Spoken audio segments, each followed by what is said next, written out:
Olá pessoal, o meu nome é Bruno e hoje nós vamos falar sobre um tópico muito importante na área da agronomia, que são os argilominerais. Nesse slide estão elencados os principais tópicos que a gente vai abordar durante a videoaula, levando em consideração os conceitos e definições acerca dos argilominerais, estrutura e química dos argilominerais, a classificação e formação deles, e, por fim, vamos abordar brevemente questões relacionadas aos argilominerais na área da agronomia. Bom, iniciando com alguns conceitos e definições que são muito importantes e vão balizar os nossos estudos ao longo dessas videoaulas, é muito importante nós diferenciarmos o termo argila de argilo mineral, que não necessariamente são a mesma coisa. Então, de acordo com o Comitê Nacional de Nomenclatura, a argila seria um material de origem natural, composto primariamente por minerais de granulação muito fina. E o tamanho das partículas que compõem a fração argila, nas áreas de geologia e geoengenharia, geralmente é aceito como sendo menor do que 2 micrômetros, mas talvez em outras áreas da ciência esse tamanho seja diferente. Por outro lado, um argilo mineral, ele é um mineral do grupo dos filosilicatos, responsáveis pela natureza plástica das argilas e que geralmente perdem essa característica ao serem aquecidos. Também podem ter a sua origem sintética, mas no caso não seria um mineral, seria um composto criado de maneira sintética. Então a diferença muito grande aqui e marcante é o fato de que todo argilo mineral é uma argila. Por quê? Porque os argilominerais, eles ocorrem com tamanhos menores do que 2 micrômetros. Os cristais são menores que esse tamanho, essa granulação. Mas nem toda argila é um argilo mineral, porque qualquer tipo de material ou qualquer tipo de mineral pode atingir esse tamanho.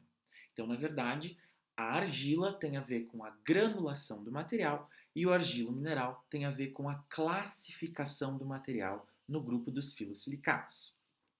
Os argilominerais eles são geralmente classificados de maneira bem simplificada como silicatos. Só que a composição química deles, proporcionalmente, apresenta mais oxigênio do que silício, ou também alumínio ou magnésio, que são elementos comuns na composição química desses minerais. Dessa forma, uma outra maneira de observar ou de classificar esses minerais seria considerá-los como hidróxidos de silício, alumínio ou magnésio, de acordo com esses autores aqui. Mas, para facilitar o estudo, vamos continuar trabalhando com a classificação de silicatos ou aluminosilicatos. Mas sempre é bom lembrar que, proporcionalmente, na fórmula química dos argilominerais, nós temos mais oxigênio do que silício. Então, falando um pouco sobre a classificação dos argilominerais e a diferença entre argila e argilominerais, os argilominerais, eles têm uma família, eles têm uma classificação, ou seja, eles pertencem ao grupo dos filosilicatos. E aqui eu trago dois exemplos, a caulinita e o talco. Já a argila tem a ver com o tamanho, como eu mencionei. Então aqui nós temos uma imagem de microscopia eletrônica de varredura em que a gente observa sim um argilo mineral aqui no centro da imagem, porém alguns cristais de quartzo que também estão sendo observados nessa imagem possuem menos de 2 micrômetros, então eles seriam considerados como pertencentes à fração argila. No entanto, só esse cristal aqui no centro é um argilo mineral, porque ele pertence à família dos filosilicatos. Para a gente trabalhar com argilominerais, é importante a gente relembrar alguns conceitos, como o conceito de mineral primário e mineral secundário. Então, os minerais primários, eles são provenientes direto da rocha, rocha-mãe. Então, a rocha é desagregada, os minerais que compõem essa rocha se separam, mas eles continuam sendo os minerais que foram quando a rocha foi cristalizada. Como, por exemplo, o quartzo, hornblende ou feldspato, que são minerais comuns de rochas ígneas. Já os minerais secundários, eles são formados no solo a partir de outros minerais. Então, esses minerais aqui, sobretudo a hornblende e o feldspato, eles vão se decompor, eles vão se transformar em outros tipos de minerais, entre eles os argilominerais. Então, para a agronomia, os argilominerais principalmente vão ocorrer na fração argila, ou seja, a fração que tem uma granulação menor que 2 micrômetros dos solos. Eles são silicatos com estruturas em camadas, ou lâminas, ou qualquer outro tipo de nomenclatura, né? Mas formados por camadas tetraédricas de silício ou alumínio, unidas a camadas octaédricas de outros tipos de elementos químicos. Aqui embaixo é uma imagem representativa de um solo que tem todas essas gretas de contração e uma das características dos argilominerais é o motivo pelo qual essa imagem desse solo apresenta tantas gretas de contração. Vamos agora falar sobre a estrutura cristalográfica dos argilominerais. É por causa dessa maneira de organização que muitas das características físicas e químicas que os argilominerais transferem aos solos acontecem. Então, vamos dar uma olhada na estrutura deles. Primeiro, vamos fazer uma leve interpretação sobre as diversas formas de representação que a química e a geoquímica nos dá em relação a como que os átomos se ligam em uma estrutura cristalográfica. É importante mencionar que tudo isso aqui que a gente está vendo é a mesma coisa, só que são maneiras diferentes de representar ligações entre elementos químicos diferentes. Então, num plano 2D, muitas vezes a gente observa o átomo central ligado aos átomos adjacentes. Só que essa maneira é bidimensional. Então ela não consegue ser sofisticada o suficiente para a gente observar as demais ligações que vão ocorrer a partir dessa ligação principal. Então, a gente transforma uma representação 2D em uma representação 3D que nós chamamos de tetraedro de silício, né, que é a unidade fundamental dos silicatos, que pode ser representada dessa maneira ou dessa maneira. Aqui nós estamos vendo de cima o tetraedro, então esse aqui é o oxigênio de cima, e aqui nós estamos vendo de maneira longitudinal um tetraedro. Tem outras maneiras de representar, aqui tem as ligações dos oxigênios junto com o silício, e aqui também, em que a gente consegue observar o tamanho relativo entre os cátions. E aqui é só o tetraedro pintado para facilitar a observação. Mas tudo isso é a mesma coisa, e é muito interessante a gente manter essas imagens frescas na memória, porque nós vamos utilizar diferentes formas de representação para entender diferentes aspectos dos argilominerais. Vamos começar com aquelas folhas, aquelas camadas, né? Então, nós temos a primeira camada ou primeira folha, ou primeira lâmina, que nós chamamos de lâmina tetraédrica. Por quê? Porque ela é composta exclusivamente por tetraedros de silício ou alumínio que vão se ligando uns aos outros através dos oxigênios dos vértices. Então, aqui nós temos um tetraedro único, esse átomo pode ser silício ou pode ser alumínio, mas aqui representando estamos com o silício, e os átomos maiores nas adjacências do tetraedro são os oxigênios. Quando nós vamos ligando esses oxigênios com outros tetraedros adjacentes, nós formamos uma camada, uma lâmina, e essa é a nossa camada tetraédrica de silício. Essa camada ela pode se ligar com camadas octaédricas ou lâminas octaédricas de elementos que podem ser alumínio, pode ser magnésio, pode ser ferro, a depender do elemento que esteja no centro do octaedro. E a gente chama essa camada de octaédrica, porque tridimensionalmente a ligação entre os oxigênios e o cátion central forma um octaedro. Então, esses octaedros vão se ligando também dividindo oxigênios adjacentes entre os octaedros e eles se ligam, por sua vez, à camada tetraédrica. Então, como que isso vai funcionar? Primeiro a gente vai ver uma visão de cima da camada tetraédrica. É como se a gente estivesse olhando de cima, né? Então você vê os tetraedros, o centro do tetraedro, com um cátion, que pode ser silício ou alumínio, e os oxigênios adjacentes que vão fazendo essas ligações, formando uma camada que vai formar, por sua vez, uma estrutura tridimensional complexa. Então, por isso que eles são chamados de silicatos em folhas, ou camadas, ou lâminas. Esses termos eles podem ser utilizados como se fossem sinônimos, né? As folhas tetraédricas, que são essas aqui, vão se ligar com as folhas octaédricas. E nós vamos falar também sobre a razão, né? A razão de 1 para 1 ou 2 para 1 em relação a essas folhas. Então aqui estão as ligações. Uma folha tetraédrica vai se ligar a uma folha octaédrica com os oxigênios apicais, ou que a gente chama no topo do tetraedro. Se for uma de cada, a razão é 1 para 1. Então, nós temos folhas TO. Se for a razão 2 para 1, ou seja, uma folha tetraédrica em cima, uma embaixo e no meio, como se fosse um sanduíche, uma folha octaédrica. Nós teríamos os argilominerais 2 para 1, que nós também chamamos de estrutura TOT. Então a gente está montando um quebra-cabeça desde a unidade mais básica do argilo mineral até chegar à composição e estrutura cristalográfica dos argilominerais mais comuns. Mas todos eles têm essa base cristalográfica aqui, tem essa base estrutural. Então, novamente, mais um exemplo em que a gente vê os tetraedros sendo ligados entre si, formando uma folha, ligados posteriormente a octaedros, formando folhas T e O. E por fim, os argilominerais eles são minerais hidratados, ou seja, eles têm moléculas de água entre as suas estruturas. Ou seja, a hidroxila, que é a molécula que a gente está vendo aqui com essa seta preta. Essas estruturas em T e em O, elas vão se repetindo. Então, se for um argilomineral 1 para 1, vai ser TO, TO, TO e assim sucessivamente. E se for TOT, a mesma coisa, só que daí nós teríamos TOT sendo repetido no espaço. Novamente eu mostro para vocês uma visão em planta das folhas tetraédricas dos argilominerais, só para mostrar aonde que a hidroxila ou a molécula de água se encontra nessa estrutura.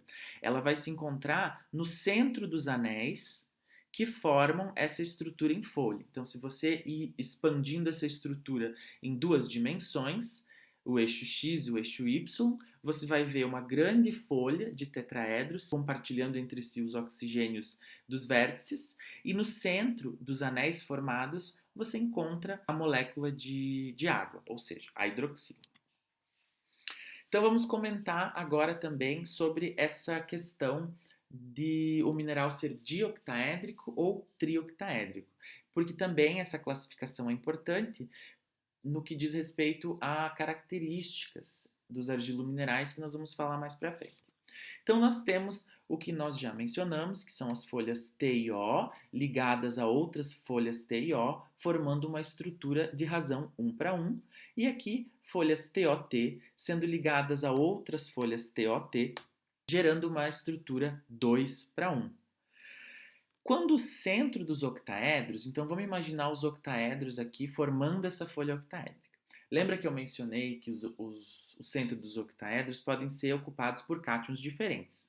Quando o centro dos octaedros são ocupados por cátions divalentes, ou seja, aqueles cátions que perderam 2 elétrons, então eles estão positivos, por exemplo, magnésio ou ferro, a gente tem uma estrutura que a gente chama de trioctaédrica.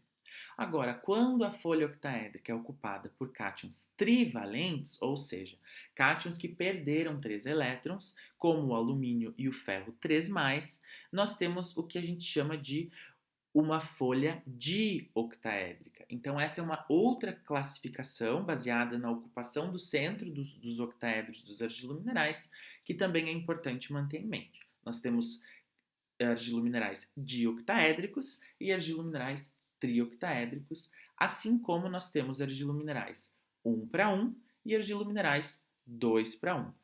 Toda essa classificação relacionada ao comportamento da estrutura cristalográfica ou estrutura cristaloquímica do argilo mineral.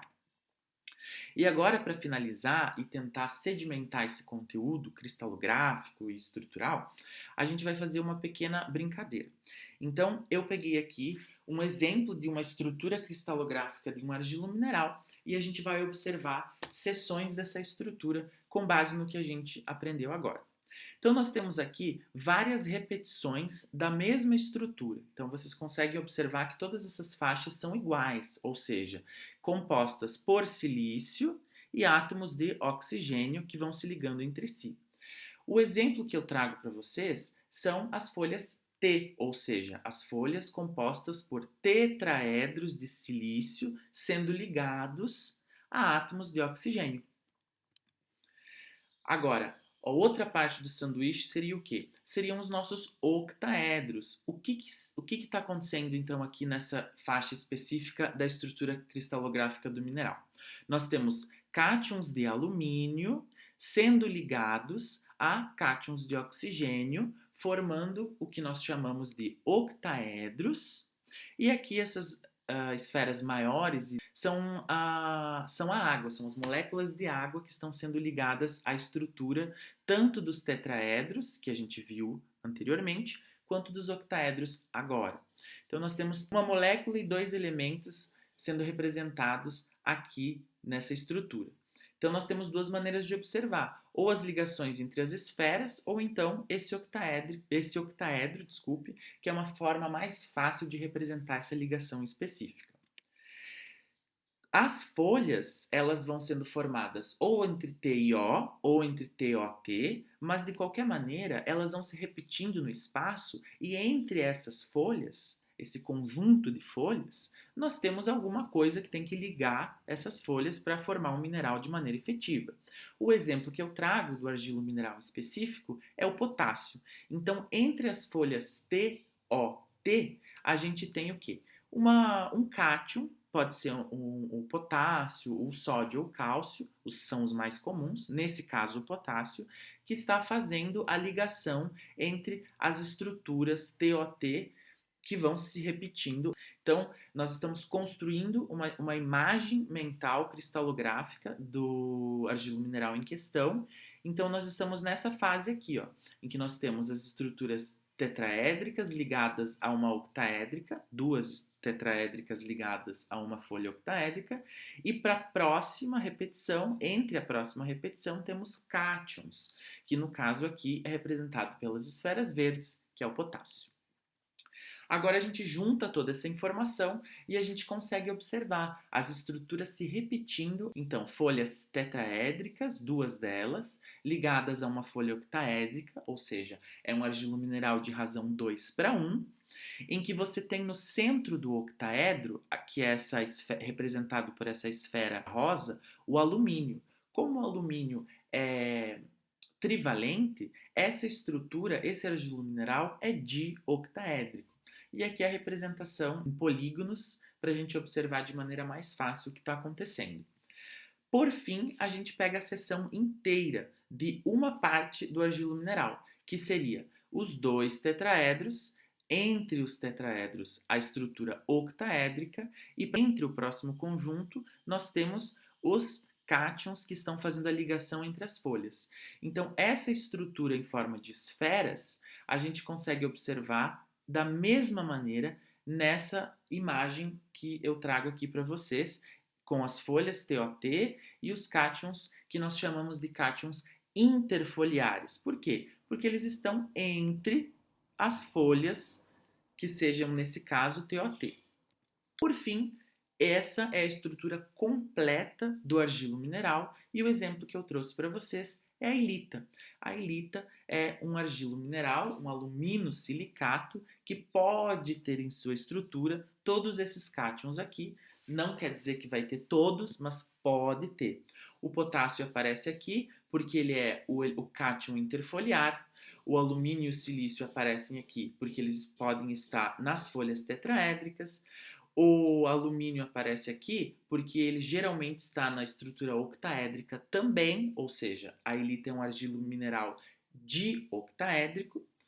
E dessa maneira a gente consegue visualizar melhor a estrutura cristalográfica ou a estrutura tridimensional de um argilo mineral. O exemplo que eu trago é a ilita, mas se vocês acompanharam até aqui o passo a passo de visualização, vai se tornar muito mais fácil vocês observarem qualquer outro tipo de estrutura cristalográfica de qualquer outro argilo mineral.